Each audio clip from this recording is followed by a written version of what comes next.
Hello and welcome to a Smurpy video, and we are looking at another Earthrise figure from Transformers War for Cybertron Trilogy. And I tell you what, this trilogy is going to be over really quickly.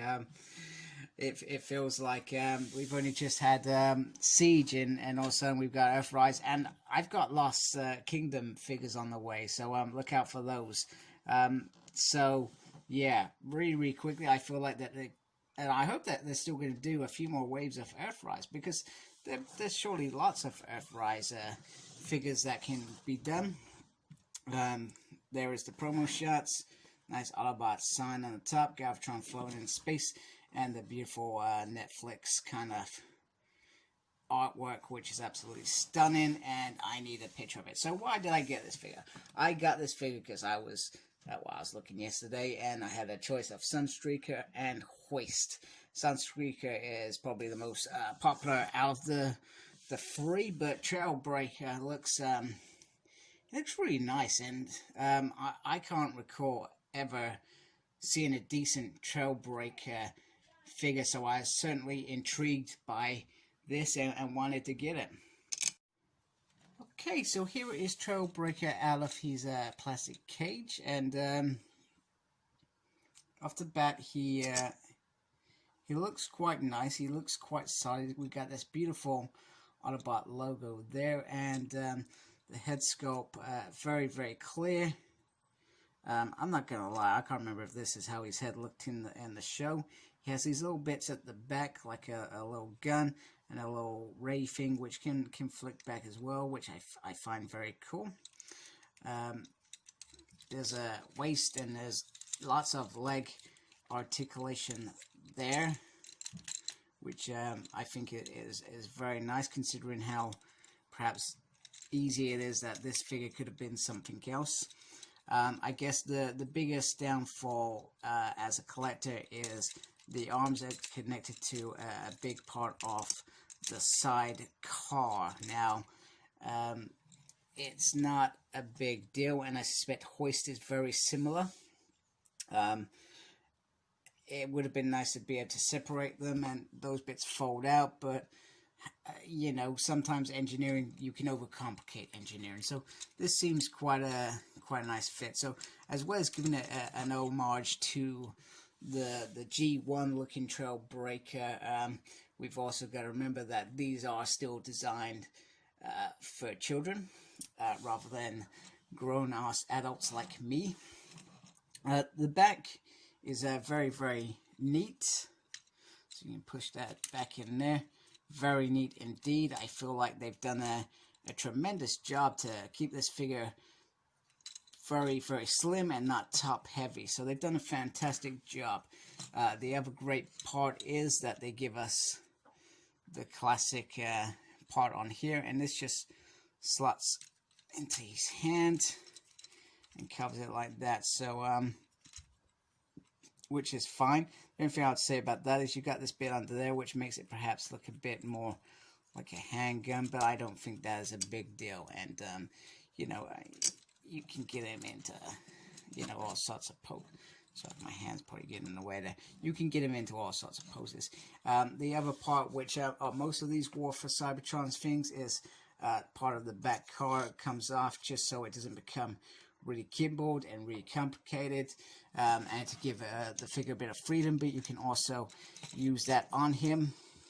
So that could be a shield, for example, and you can, you know, get him not perhaps so well, but you can get him into a decent position where perhaps he's blasting something. I don't know. He also comes with instructions, the usual kind, which are cool. He also comes with this beautiful black clay and the old 3D thing, which it doesn't really give us much. Oh no, it gives us, there's a little, no, that's just cut. I'm not really seeing anything on here that is exciting at all. It's a gimmick, not particularly good gimmick, but hey, Hasbro gave it a shot, I guess. So there he is, looking all cool. So let's bring in some other G1 figures. So we're gonna bring in Bumblebee, being a smaller deluxe from the Netflix series. And we're also going to bring in Wheeljack from the Netflix series. So you can see that Trailbreaker, even though he's a deluxe, is bigger than Wheeljack, which expected. And part of the G1, he was bigger, and he is bigger than Bumblebee as well. So I feel like they've recaptured the right kind of size for him, giving us a good, decent, inventive look of him. And I'm looking forward to seeing what he is like in his car mode as well. Okay, so here is Trailbreaker in robot mode, and once again, there's some beautiful classic G1 detail. However, from being quite a decent sized bot, they've really condensed this auto mode completely. It's not a bad thing. I mean, everything fits in there, is clear, and you can roll him as well. You can put the little gun on there. It would have been cool to have a little radar as well, a bit of an homage to that first episode. Sorry, but you can take that bit off and point. Sorry, 1 second. Apologies. Oh, this is terrible. It's all gone wrong. If I can get it out. There we go. Right, I've got it out. So, apologies. I'm trying to hold in my camera because it gives it a better shot like this if I lean on it, which is terrible. So you can take the back bit off and have it with these bits on there, which are kind of cool. But I guess you would wonder, where on earth would that bit go? So I find it interesting and wicked that you can do that sort of thing. So we can just slide this on there, slides in there really nicely, which is awesome. And then what I'm going to do, I'm going to bring in Cliff Jumper, which is not that much smaller, and Wheeljack, which is actually slightly longer. So very interesting, and I guess one of the reasons is they've the legs and the arms are all inside this body bit, and they've had to do it in such a unique way, should I say. But having all this kibble under here does not affect anything at all. But you can see a hand, for example. But it's not the end of the world stuff as far as I am concerned. So there he is in auto mode. Very beautiful auto mode, and very happy to have him in auto mode as well. So just to wrap up the video, this is a very good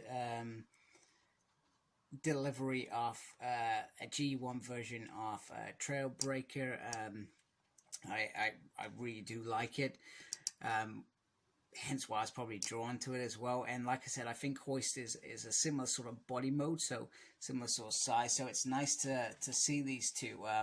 And yeah, you may say that, oh, they're not fan favorite G1 figures, but I don't see why not. They contributed to a lot of kids' memories, so definitely a good figure to have, and I hope that they really are in Earthrise, because it'd be interesting to see what their characters are like. Sometimes I feel like there are too many Transformers thrown into the pot that they overcomplicate things. It's the same with the IDW world. I love the IDW world, and there were already a lot of Transformer characters, and then they just kept adding and make it even more complicated. So you lost some of the traction with some of the core characters. I always felt that, not all the time, but some of the time I thought, why am I reading about this character? I don't give a crap about this character. So, you know, it's just me. It's like, you know, they threw in Rat Trap, they threw in Skybite, and I thought there was no need to have them in that universe, so to speak. Don't get me wrong, we got a couple of decent figures from them, but still, they weren't perhaps needed. So anyway, like, comment, and subscribe to my channel, please. Trying to hit 1,000, so I appreciate your support. My page is SmurredP on Facebook. I'm on Instagram, Cyclops Smurred, and I am also on Twitter at SmurredP. I'm going to be honest, I have no idea what I'm doing there, but I'm there and nonetheless.